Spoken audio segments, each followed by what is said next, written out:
Законот за безбедност и здравје при работа ги задолжува работодавачите да водат евиденција во врска со несреќите при работа, и тоа неколку видови на податоци, информации околу заболувањата, особено заболувањата од работниот однос, понатаму одредените несреќи што се случиле, несреќите во кои што работникот повеќе од 3 дена нема да биде присутен на работното место, и они најтешките несреќи со животна опасност, тоест кои предизвикале смрт на работникот. Тој исто така ќе обврзува работодавачите да тоа го тие за таквите несреќи ги известуваат министерот за труд и социјална политика, која е надлежна согласно законот да води таква евиденција. Јас сум сигурен дека поголемите работодавачи, членките на Организација на работодавачи на Македонија ги водат сите тие евиденции и навреме ги известуваат надлежните органи за таквите несреќи.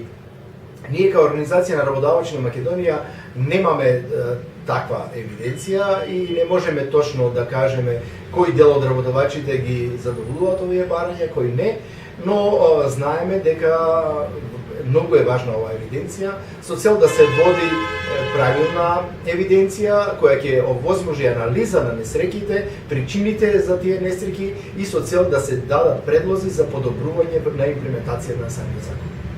Јас може да кажам општо моје мислење или став за транспарентноста не само во врска со евиденцијата за безбедност и здравје при работа, туку и сите други евиденции кои ги вршат надлежни органи, дека во суштина ниедно од нив не се доволно транспарентни. Значи сите тие институции водат одредени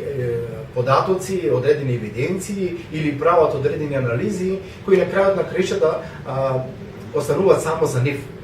Така да се работи и за другите министерства и во другите области, во областа на даноците, во однос на придонесите од плата и така натаму, надлежните институции кои ги имаат тие податоци многу тешко ги доставуваат до други организации. Јас сум сведок на тоа дека и друга државна институција не може да ги земе податоци од нив, а камоли да речеме некое издружение на работодавачи. Баш поради таа нетранспарентност е потребно ние како социјални партнери да разговараме на оваа тема за евиденцијата, да ја подобриме и да имаме собствена евиденција.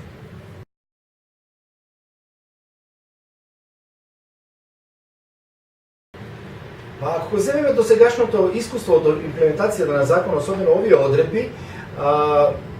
може би треба да произлезе една таква иницијатива во која што Организацијата на работодавачи на Македонија како Сдружение на работодавачи биде вклучено во една таква заедничка иницијатива, заедничка евиденција, се разбира заедно со нашите социјални партнери. Затоа оваа евиденција или идејата како да се врши една заедничка евиденција треба да произлезе од тој социјален диалог помеѓу заинтересираните страни, во прв ред работодавачите, синдикатот, Сдруженијата за безбедност и здравје при работа и се разбира онаа законската обврска спрема Министерството за труд и социјална политика.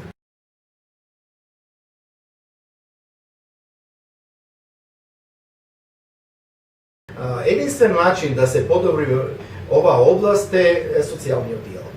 Затоа што вакви мерки и вакви обврски очевидно е од досегашната имплементација на законот за безбедност и здравје при работа не дадоа доволни резултати заради тоа што беа само обврска. Значи кога некој работодавач има одредена обврска, тој настојува таа обврска со најмалку труд, со најмалку трошоци да ја обезбеди и ја гледа формалната страна на таа обврска. Но кога таа обврска ќе ја свати како негова потреба, бидејќи со тоа ќе придонесе за помал број на несреќи, ќе се намалат неговите трошоци во работењето и така натаму, и кога таа обврска заеднички ќе ја расправа, ќе се дискутира со социјалните партнери, тогаш на вистина може таа да функционира. Инаку, ако остане само